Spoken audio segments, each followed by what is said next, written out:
Imagine a quiet night turned tragic in mere seconds. Put your hands up! Show me your hands! A young woman playing video games with her nephew, only to be fatally through her own window by a police officer. Barefoot, comfortable. You're supposed to be safe. What led to this devastating moment? That silhouette has a firearm with a green laser mounted on the front rail of that firearm, pointed directly at Aaron, closer than me to you to the window. And why did it ignite a firestorm in the community? The entire city is in pain. As a mother, a grandmother, a sister, an aunt, I can't imagine anything worse, and I'm so sorry. Stay tuned as we uncover the details of the Atatiana Jefferson case, a story of missteps, heartbreak, I heard her scream and saw her fall like this. And I knew that I shot that person. and the relentless quest for justice. Zion Carr is Jefferson's nephew. The two were up late playing video games October 12th in Jefferson's home. Welcome back to our channel. Today we delve into the most compelling and controversial cases that have shaken our society. We cannot let one more person die because of police negligence. If you crave real, raw, and eye-opening stories, hit that subscribe button and don't miss out on our in-depth analysis and exclusive interviews that bring you closer to the truth. What other chores did she teach you to do? It's not a chore, but she taught me how to make hamburger patties. How do you make hamburger patties? You take them out the freezer, put them on a pan. Now let's get into the Atatiana Jefferson case and uncover what really happened that fateful night. It's a bit past 2 a.m. On a Saturday, October 12th, 2019, the Fort Worth Police Department gets a call on their non-emergency line. A concerned neighbor noticed something strange. One of the houses on his block had its doors wide open, but the screen door was closed and all the lights were on. Fort Worth Police Operator M873, what's the address? I'm calling about my neighbor. Okay, what's the address? 1203 East Allen Avenue. Okay, 1203 East Allen Avenue. What's going on there? Well, the front doors have been open since 10 o'clock. I haven't seen anybody moving around. It's not normal for them to have both of the doors open this time of night. This was the house of a family he knew well. He wasn't sure if anyone was home, but he did notice that the usual cars were parked in the driveway. Something just didn't feel right, and he wanted to make sure everything was okay. Okay, you know if anyone is inside? No, I'm not sure. Both of the cars are there. Okay, bear with me. And they're in the driveway? Both the cars in the driveway, yes. Okay, can you give me a description, like a color of the vehicles? Well, one's white and one's dark blue. The white one is a sedan or a SUV? Okay. And what's your name? James Smith. This non-emergency call was made by James Smith. Now, James isn't just any neighbor. He's one of those folks who really care about his community. He owns several properties on the block and is always working with others to make the neighborhood better. Smith mentioned he'd never seen both their doors wide open with all the lights on. He joked that he could probably see straight through their home. Are they usually home at this time? They're usually home, but they never had both of the front doors open with the lights on. Like I can see straight through the house. When my sister woke me up, she stays across the street, and then I live on the opposite side of my sister. Okay. And the address that you gave me, 1203, that's their address, correct? Yes. Okay. We'll have an officer come by. They're already being dispatched now, okay? Okay, appreciate it. I mean, it's just not normal for them to have both the doors open this late for that long. Gotcha. Okay. Thank you so much. All right, thank you. Bye-bye. So, the police sent 2 officers to check it out. This call was labeled as an open structure call, which meant there could be something wrong. The officers dispatched were Aaron Dean and Carol Darch. Both were 18-month rookies on the force. They'd both joined the force in 2018 and had gone through the academy together, so they knew each other well. The body cam footage starts precisely at 2:31 a.m. and 42 seconds. The footage captures the officer approaching the front door of the house. the officer noticed some open cabinets and trash on the floor, which was odd. Moving to the east side of the house, the officer passes a white car parked under the car porch. Approaching the side door, they find the screen door closed again, but the main door remains open, providing visibility into the house. Officer Darch followed Officer Dean's lead since this was his call, and she was there to support him. Upon reaching the back of the house, a blue car sits in front of the garage. At 2:32 a.m. and 24 seconds, the officer activates their flashlight to inspect the gate leading to the backyard. It has been 42 seconds since checking the front door, and without identifying themselves as a police officer. This was standard procedure for this kind of call, but what they didn't know was that inside the house were two people, 28-year-old Atatiana Jefferson and her 8-year-old nephew Zion. At 2:32 a.m. and 48 seconds, the officer proceeds to open the gate and enter the backyard. An air conditioning unit is visible at the back of the house. Just 8 seconds later, the officer approaches the window at the rear of the house, where Atatiana Jefferson stands on the other side. Officer Aaron Dean shouts, "Put your hands up! Let me see your hands!" Without delay, a single shot is fired through the window. Put your hands up! Show me your hands! Officer Darch, who was facing the back of Officer Aaron Dean, was startled by the shot and turned around. She would later recall only seeing someone's eyes through the window, eyes as big as saucers. Put your hands up! Show me your hands!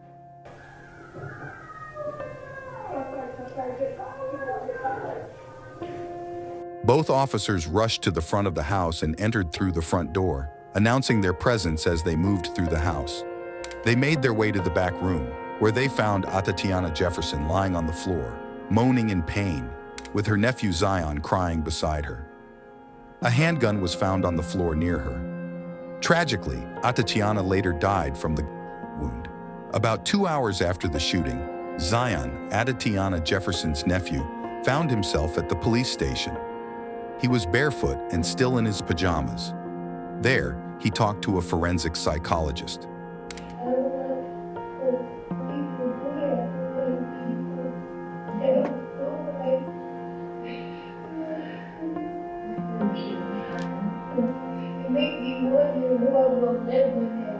Zion explained that he and his aunt had been playing video games when they heard a noise outside. Atatiana thought it might be an intruder. Zion remembered her grabbing her gun from her purse and pointing it at the window. Then, in a flash, she was shot and fell to the ground. The next day, Sunday, the Fort Worth Police Department took action. Officer Aaron Dean was put on detached duty, meaning he lost his badge and gun. They also filed a personnel complaint against him. Officer who shot Atatiana was served his written administrative complaint on Sunday. At that time, he was also placed on detached duty and stripped of his badge and firearm. The department shared Officer Dean's body camera footage with the public, along with pictures of the gun they found near Atatiana. Fort Worth officials released this image of a gun inside the home where Atatiana Jefferson lived, but they didn't explain how it was relevant. Later on, Police Chief Ed Krause admitted it was a mistake to release those images of the gun. Atatiana had a legal right to own her gun and even had a concealed carry license. The gun was found just inside the room, but it makes sense that she would have a gun if she felt that she was being threatened or there was someone in the backyard. In Texas, it's totally legal to defend your home from what you think might be an intruder, even with deadly force. Atatiana's family and their lawyer were furious about the gun images being released. They said it was inappropriate and had nothing to do with why she died. The neighbor, James Smith, the one who made the call, was devastated. He blamed himself for everything. I'm devastated because people say, well, James, it's not your fault, it's not your fault.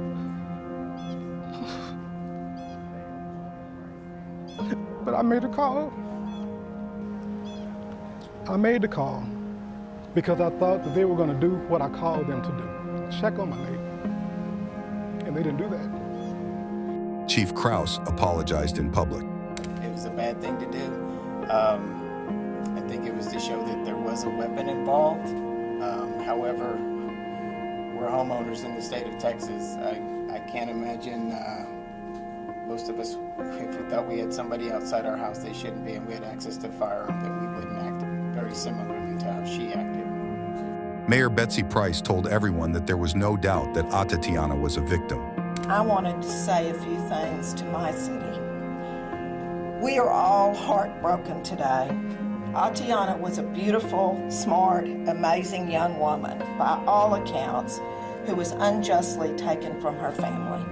The entire city is in pain. As a mother, a grandmother, a sister, an aunt, I can't imagine anything worse, and I'm so sorry.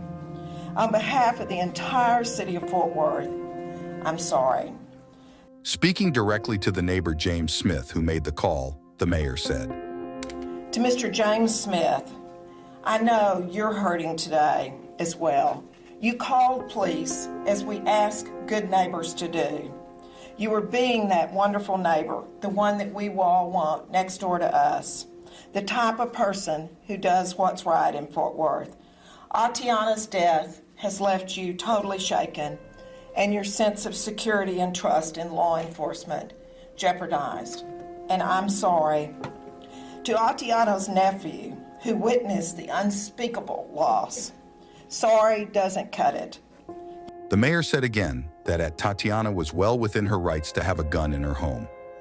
Lastly, the images released showing the gun inside Miss Jefferson's home. The gun is irrelevant.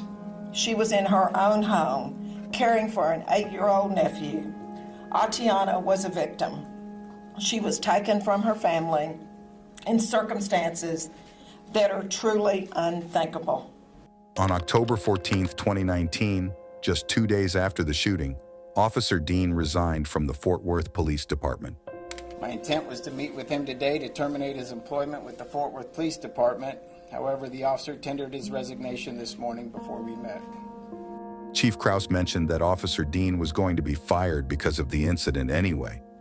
Had the officer not resigned, I would have fired him for violations of several policies, including our use of force policy, our de-escalation policy, and unprofessional conduct. Just hours after his resignation, the now former Officer Dean was arrested and charged with murder. At approximately 6 p.m. yesterday, Aaron Dean was arrested for the murder of Miss Jefferson. We obtained an arrest warrant after enough evidence and facts were analyzed and verified. He was taken into custody at his attorney's office and booked into the Tarrant County Jail. Later, he was released on a $200,000 bond. A team of officers quickly effected his arrest at the office of his attorney. He was booked into the Tarrant County Jail where his bond was set by the presiding magistrate. He has since posted bond. This enraged the protesters even more. There is no way the incompetent officer that you hired should have her. And there is no way he should be out on bond. Mayor Betsy Price witnessed the public uproar in person in the council chambers. We cannot let one more person die because of police negligence. More than 300 filled the room. 50 of them had their voices heard, restricted, however, to what Mayor Betsy Price saw relevant. There was quite a stir in the community concerning the standard procedures for officers responding to an open structure call. James Smith, the neighbor, placed a non-emergency call. People were questioning why this call wasn't treated as a welfare check, where officers typically announce their presence. On that day, Officer Aaron Dean and Officer Carol Darch chose to park their marked police vehicles around the corner and approach the house on foot. They didn't activate their police lights or sirens. The community wanted answers. Okay. The officers do not know if that call came in through 911 or non-emergency. They both go to the same dispatcher. An open structure call is something that you would typically park down the street and approach cautiously. Welfare check is something that doesn't require quite a heightened response. On October 24th, Atatiana Jefferson was laid to rest in Dallas, the city where she grew up. At the time of her death, she was working in pharmaceutical equipment sales and had recently moved back into her mother's home to take care of her. Her mother's health was declining, and moving back allowed Atatiana to be a caregiver while also saving money. She had hopes of returning to school. So Atatiana, raised in Dallas, went off to school at Xavier University, graduated her biology degree. After that, you're going to hear how she came home. And in 2019, she had moved in with her mom, Yolanda Carr, off East Allen, to take care of her mom's failing health. Atatiana graduated from Xavier University in 2014 with a degree in biology and was aiming to go to medical school to become a doctor. Her 8-year-old nephew, Zion, also lived in the house full-time. His mother, Atatiana's sister, Amber Carr, was frequently in the hospital due to her own illness. She was also there to help take care of Zion, help raise him, because at that time, Amber was having some severe health issues with her father. As the city of Fort Worth reeled from the shock of these terrible events, everyone was watching the local courts to see how quickly the trial would begin. But as 2019 came to a close, the COVID-19 pandemic started in January 2020. The court set and then canceled trial dates repeatedly. By October 2020, Judge David Hagerman indicated that the trial might be pushed to August 2021. The wait for justice continued as the community and Atatiana's family tried to cope with their profound loss. In March 2021, Zion, his mom, Amber Carr, and a handful of protesters gathered outside the Tarrant County Tim Curry Criminal Justice Center. This was where they were supposed to prosecute Dean, but the family was tired of the endless wait. Amber was frustrated that other parts of the government had reopened during the pandemic, but families like hers were still waiting for justice. Months went by with no trial date in sight. Judge David Hagerman seemed too bogged down with a full docket to set a date for Dean's trial. It took him months, and finally, Judge Hagerman set a trial date for November 16, 2021. However, that date came and went with more delays due to his full docket. I grant you your motion for continuance, and now you're complaining about me granting your motion for continuance? Another full year passed. In June 2022, Dean's legal team requested that Judge Hagerman be removed from the case entirely, citing bias. Lawyers for a former Fort Worth police officer charged with murder are asking for a new judge. Lawyers for Aaron Dean say Judge David Hagerman is biased against the defense. They presented 11 witnesses who testified that Hagerman wouldn't be able to preside over the trial fairly. And so we're going to comply because this family has been through enough already. The motion was granted, and a new judge, George Gallagher, was assigned to the case. Judge Gallagher promptly set a new trial date for December 5, 2022. Prosecutor Ashley Diener gave the opening statements for the prosecution, marking the beginning of the long-awaited trial. Atatiana Jefferson, just 28 years old, died in her bedroom, face down. She was not alone. Now, this is not a case that deals with rival gang members shooting each other.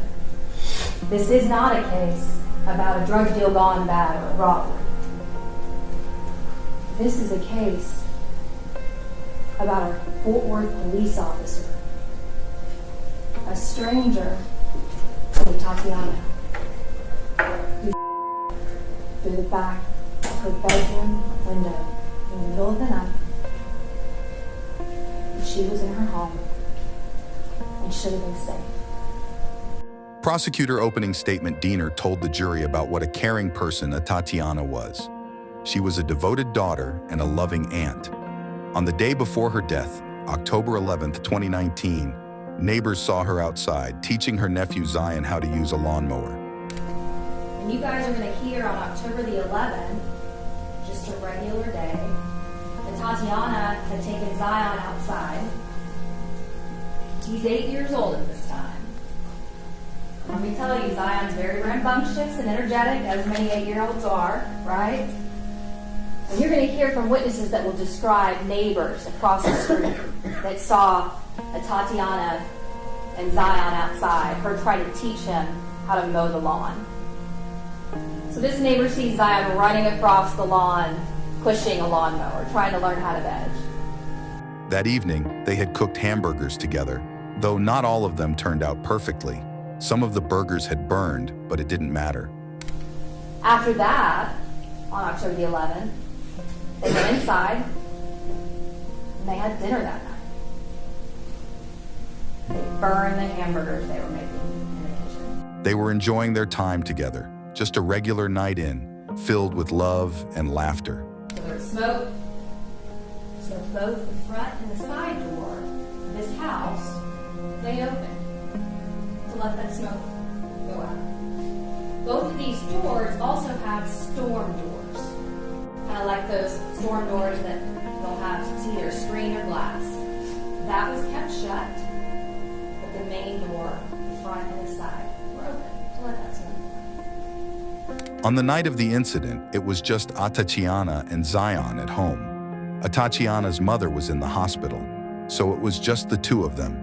After they had eaten their burgers, Zion went to bed, but Atatiana stayed up to play video games, something she enjoyed doing in her free time. She was working, taking care of Zion, her mother, her family. She also loved to play video games. Loved to game, which would get on the computer, play video games with Zion. That's what she loved to do. In fact, her siblings would poke fun at her for playing video games all the time, which is what she liked to do. Around 2 a.m., Zion woke up and realized that his aunt was still awake. So, he decided to join her. He's still playing video games and she's up, so 8-year-old says, I want to play too. So he gets up and he starts playing video games with her. So they're laughing, having a good time. Atatiana and Zion had no idea what was coming. It was at this exact moment that across the street, their neighbor James Smith called the non-emergency number. They had no idea that across the street, James Smith and neighbor had called the non-emergency number for Fort Worth because he saw and noticed those two doors were open. That front door and that side door were wide open. Lights are all on in the house. Prosecutor Diener told the jury that when the officers arrived at the home, they didn't bother knocking or ringing the doorbell. And you guys are going to see they don't announce. They don't knock. They don't ring the doorbell. They don't step back and call for backup. Instead, they started moving around the exterior of the house and into the backyard. As they were walking around, Officer Darch accidentally bumped into Zion's bicycle outside, knocking it over. Darch, his partner, goes between the car, the dark car, and the house. And there's a bicycle right there. And Darch kind of hits that bicycle. It's Zion's bicycle. It's a little kid's bicycle. At that exact moment, Officer Dean stepped in front of the window with his flashlight. He shouted to the figure on the other side, telling them to put their hands up. And then, without hesitation, he fired his weapon. You're going to see on this body camera that he turns. Something catches out of the left of his eye. Something catches. He sees something. He turns. And you will hear, put your hands up, show me your hands. And I'm talking about, show me your hands, put your hands up. It is not fast enough for Atatiana to process and follow the commands. It was impossible for Atatiana to respond quickly enough to follow Officer Dean's commands. It was also too fast for Officer Dean to have seen a gun in her hands. According to Diener, it was only after the shooting, when the officers entered the house, that they began to identify themselves as police officers. So after this shot is fired, immediately his partner, Darch, says, we gotta get in there. We gotta get in there. Dean, we gotta get in there.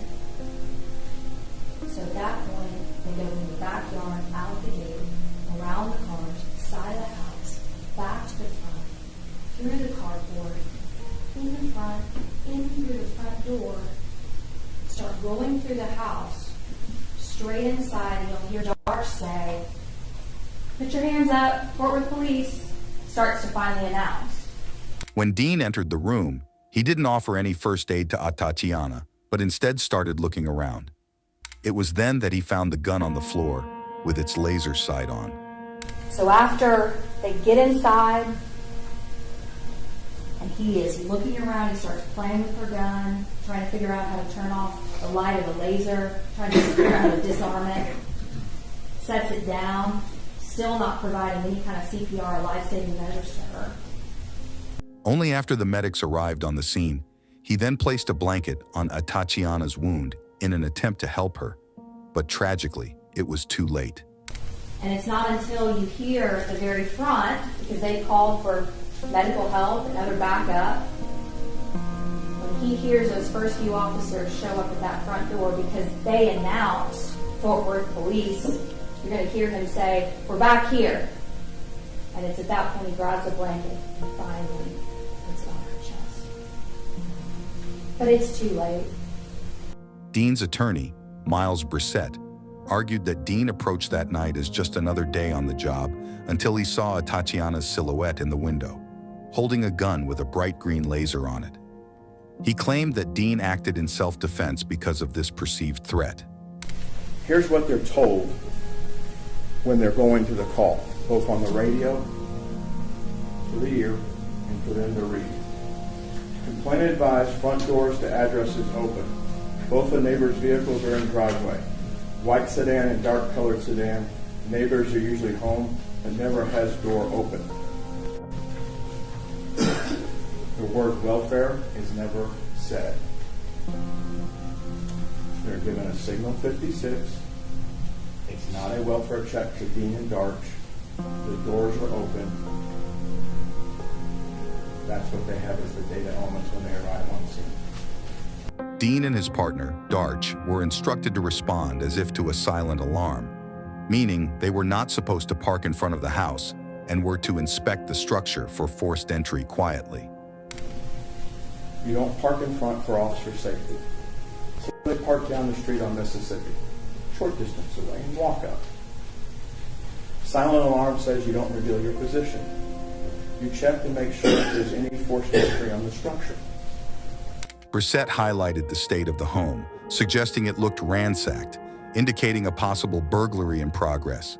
When they looked inside and saw the mess that was inside the front of this residence, through the front door you see the living room. Through the living room is kind of a living room combo kitchen.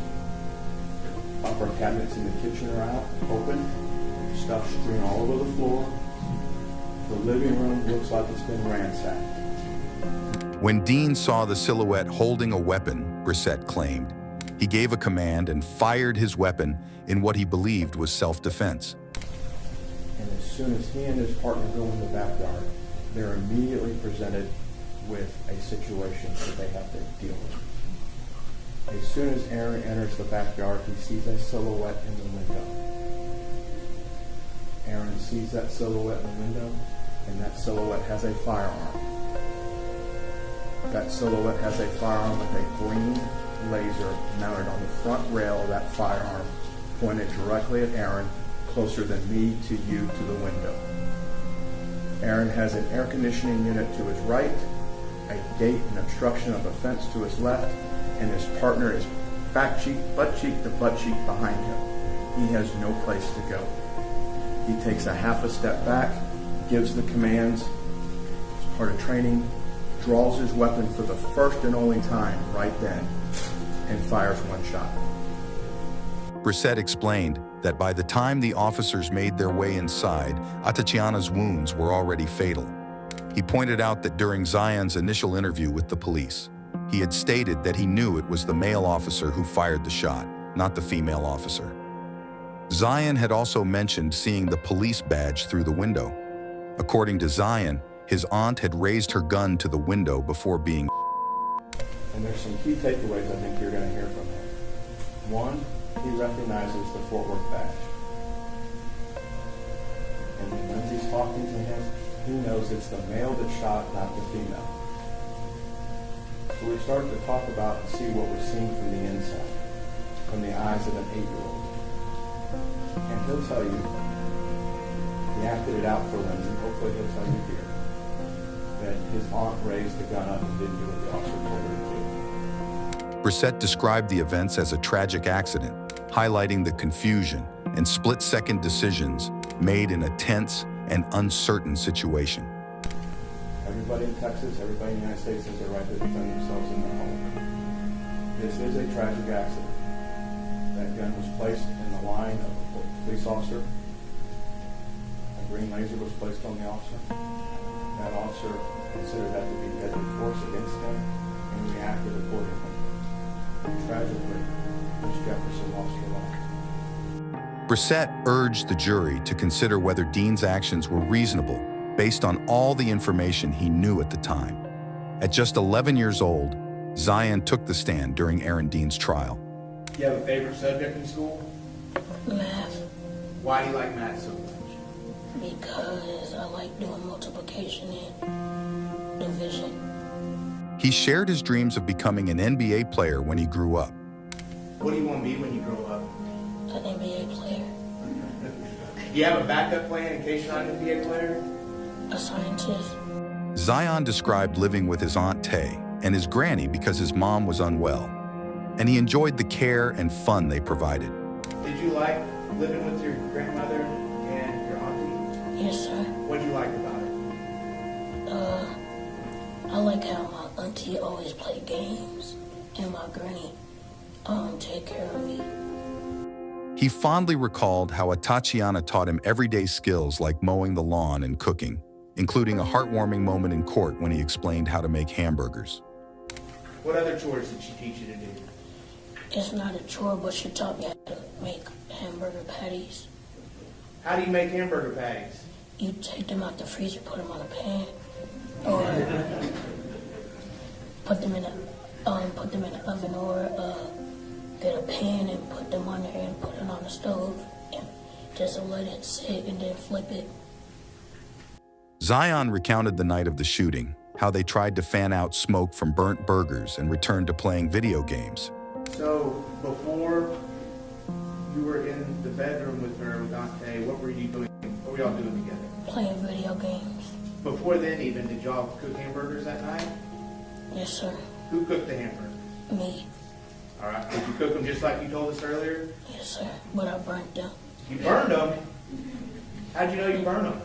Because we were just playing games, then we just heard the alarm going off, then we opened it, a whole bunch of smoke came out of the oven. And were you cooking these in the kitchen? Yes, sir. He remembered his aunt grabbing her gun from her purse after hearing a noise outside, keeping it by her side, contrary to an earlier interview where he mentioned her raising it to the window. And so you said she went to her purse and grabbed out a weapon. What do you mean by weapon, Zion? A gun. Was it a big long gun or a gun that you can hold in your hand? A gun you can hold in your hand. And did you see her go to her purse and get that gun? Yes, sir. And what did she do after she took the gun out of her purse? She just held it to her side. She didn't point it up. She just kept it next to her, like on her side. And where did she go with after she picked up the gun? She was about to start walking to the window.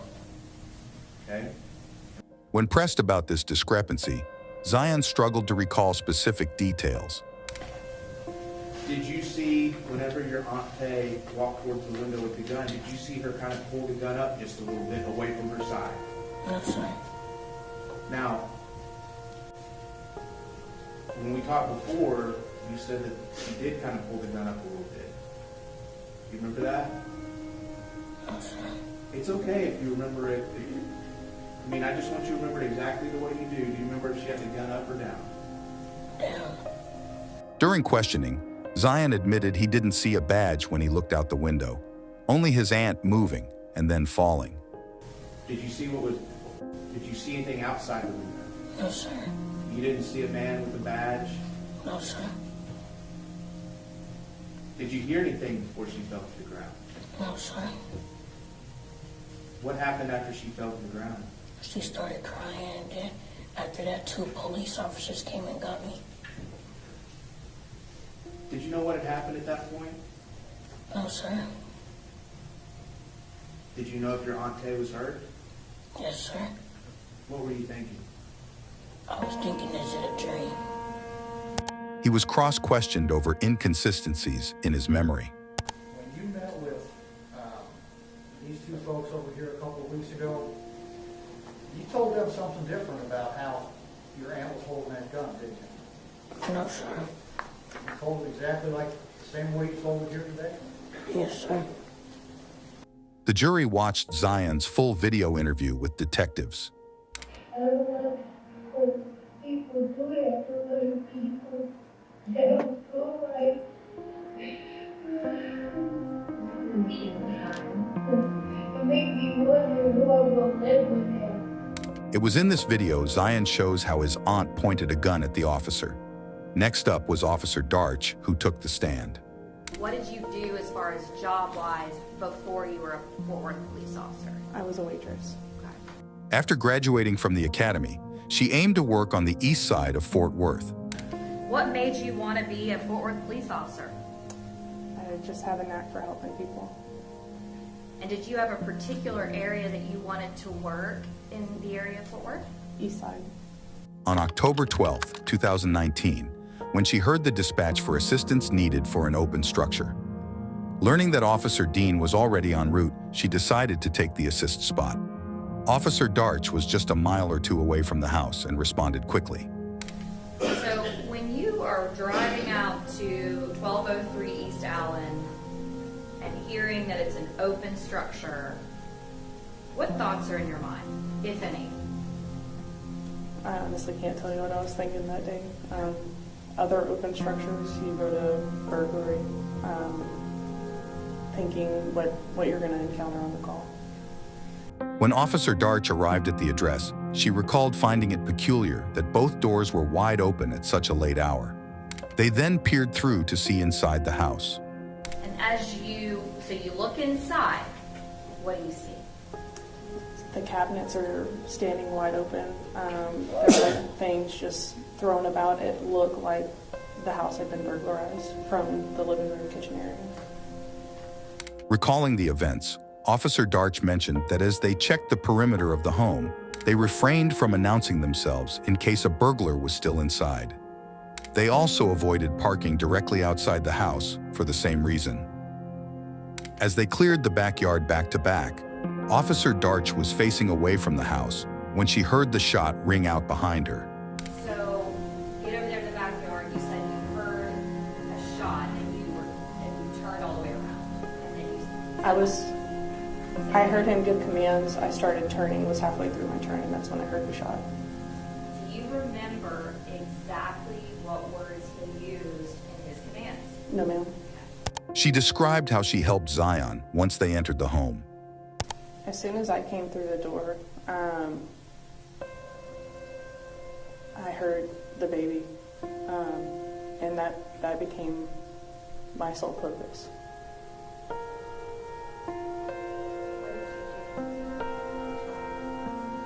I got him to come to me. We went down the hallway. I remembered that it was cold outside because I had my jacket on. And there was a blanket on the back of the couch, so I wrapped him up and I went and stood on the curb with him so that he didn't have to see what was going on. She admitted that Dean did not perform any life-saving measures. Gabriel Talbert was the dispatcher who took James Smith's non-emergency the phone call that night. So what information were you given? Everything that I wrote on the sheet, that the caller said that the front door to that address is open. Both neighbors' vehicles are in the driveway, and then I described the vehicle as a white sedan, a dark-colored sedan, and that neighbors are usually home, but it never has the door open. On the fourth day of the trial, former officer Aaron Dean took the stand to present his side of the story for the first time. He expressed his decision to testify, stating, "This jury needs to hear from me and hear the truth." Dean, who was 36 years old at the time of the shooting and grew up in Arlington, Texas, described arriving as the second officer at the address on 1203 East Allen Avenue in the early morning hours of October 12, 2019, with Officer Darch arriving first. The street was dark. The residents at 1203 East Allen had, I could see the front door open and light spilling out of that front door. So the lights on inside. I remember it being quiet. I really don't remember hearing much of anything. He testified that it looked as though the home had been ransacked. Yes. I observed that the storm door, the glass door was shut, the inner door was open. Objects were just strewn about inside. I could see kind of straight back to a dining table, a living area, and a kitchen. I could see objects just strewn all over the floor. It looked ransacked. It was a mess. He remembered examining the window for any indications of forced entry. Just looking at the window to see if it appeared, signs of forced entry. The screen appeared intact, but I leaned down to look for Jimmy marks or something like that. And at that point, I also peered inside the window just to see if objects were broken or messed up in there, or if there was someone in there. When Dean saw the figure in the window of the home, he noted they were close to the window. He expressed his belief that it might be a burglar. Well, I thought we had a burglar, so I stepped back, straightened up, and drew my weapon, and then pointed it towards the figure. I couldn't see that person's hands, and we're taught that the hands is what's in the kill. We need to see the hands. We need to get people to show us our hands and control those hands. So I drew my weapon, intending to tell that person to show me their hands. The time between him spotting someone in the window and pulling the trigger was no more than 4 seconds. Well, as I said, I needed to see that person's hands, because the hands carry weapons. The hands are the threat to us. So I looked back after I got my light on, saw the silhouette again, and I was shouting at this time, shouting commands. Put up your hands. Show me your hands. Show me your hands. And as I started to get that second phrase out, show me your hands, I saw the silhouette. I was looking right down the barrel of a gun. And when I saw the barrel of that gun pointed at me, I fired a single from my duty weapon. And immediately had the flash from the muzzle reflecting off the window, and of course, as my weapon recoiled, the light was bouncing back in my face, so I couldn't see. When my vision cleared, then I observed the person that we now know as Miss Jefferson. I heard her scream and saw her fall like this, and I knew that I'd shot that person. Dean testified that immediately after the shot rang out, he heard Officer Darch call out, "Shots fired," over the radio. He emphasized the urgency of getting medics there as quickly as possible and described his attempt to even climb through the window to enter the house. I observed the person, obviously we now know it's Miss Jefferson, laying face down on the floor, and I really couldn't see anything else in the room. And Officer Darch said, "We got to get in there, we got to get in there." And I said, "Yeah," and I tried to even jerk at the window just to get right inside. But it wouldn't come up, so we started running around the house, through the gate and around. During cross-examination, Dean faced intense questioning about his decision to enter the home immediately after the shooting. If there was someone inside with a gun, why did he disregard protocol and rush into the house? You got in the house? Did you tell Darch there was a gun then? When I found it, yes. Oh, when you found it. I'm talking about in the living room after you opened the fatal funnel at the front door. Did you tell her there was a gun in that house? No. You got another fellow officer from the Fort Worth Police Department entering a home which you have determined to be a burglary in progress with possible armed assailants, and you didn't think to tell your partner, "Hey, there's a gun inside"? No. You didn't think to tell her, "Hey, I saw somebody with a gun"? No. Do you not like Officer Darch? I like her just fine. but you didn't seem too concerned for her safety. In your head is what's going on, and there's this burglary in progress, and bad guys are there with guns.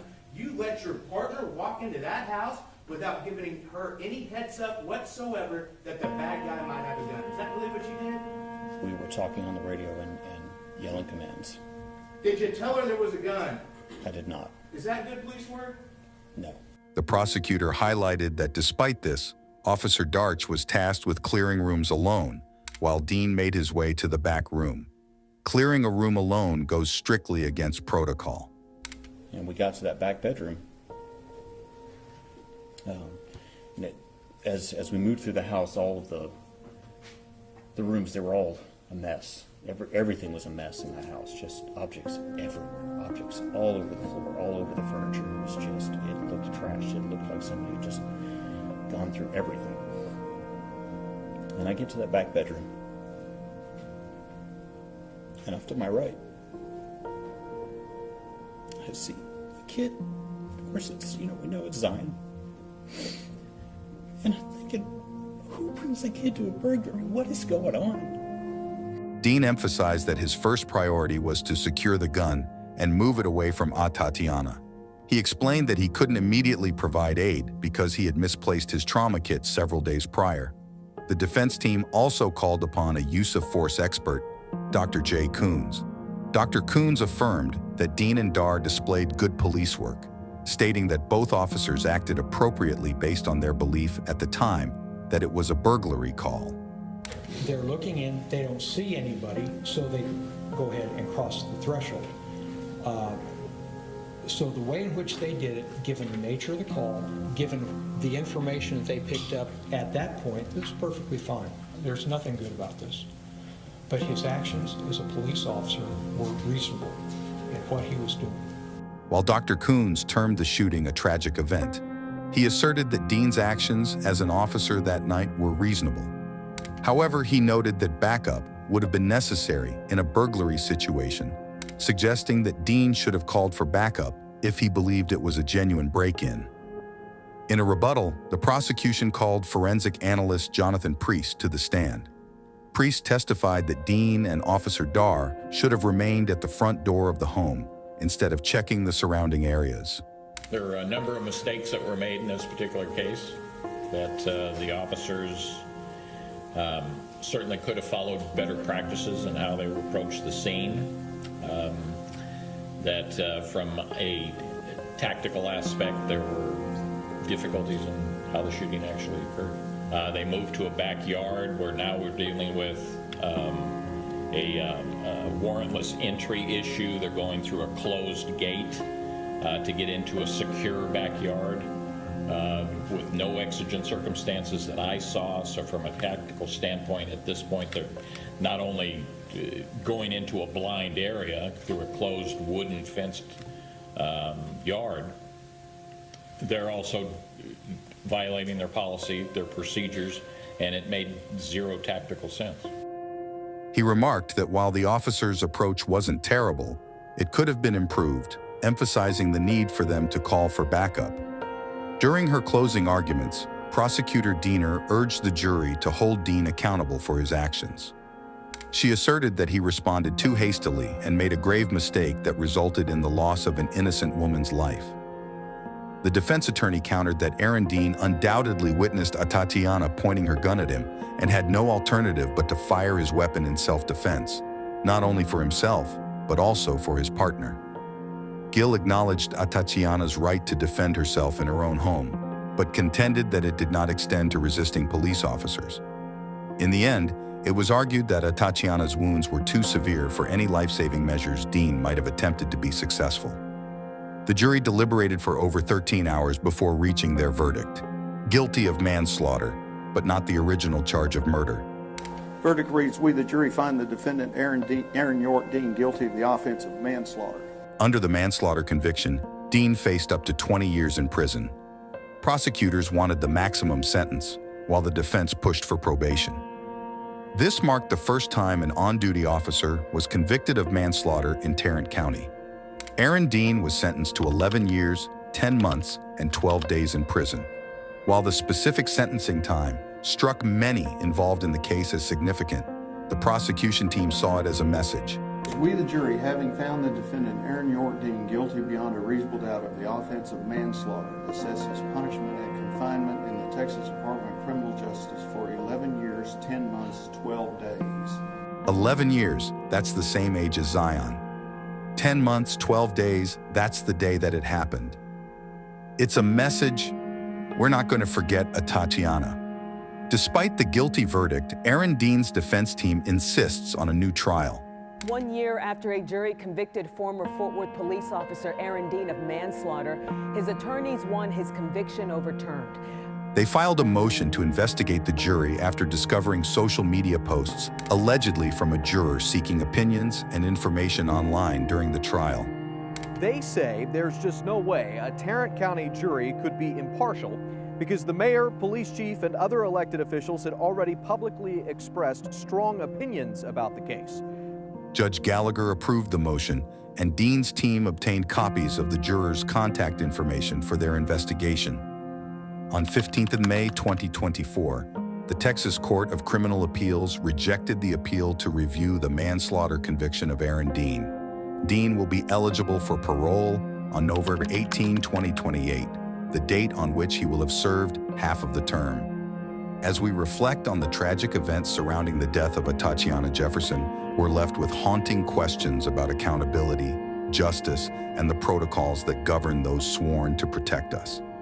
This case isn't just about one night or one decision. It's a stark reminder of the complexities and flaws within our systems. Atatiana's story continues to resonate, urging us all to demand transparency, fairness, and change. It's a call to ensure that such a tragedy never happens again, and to honor her memory by striving for a more just society. Thank you for joining us, where we bring you the cases that matter and the stories that need to be told. If Atatiana Jefferson's story moved you, don't just watch. Get involved. Share this video to raise awareness. Leave a comment with your thoughts, and let's start a conversation about justice and reform.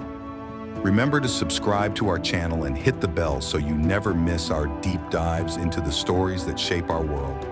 Together, we can push for change and keep these important conversations alive. Until next time, stay informed and stay engaged.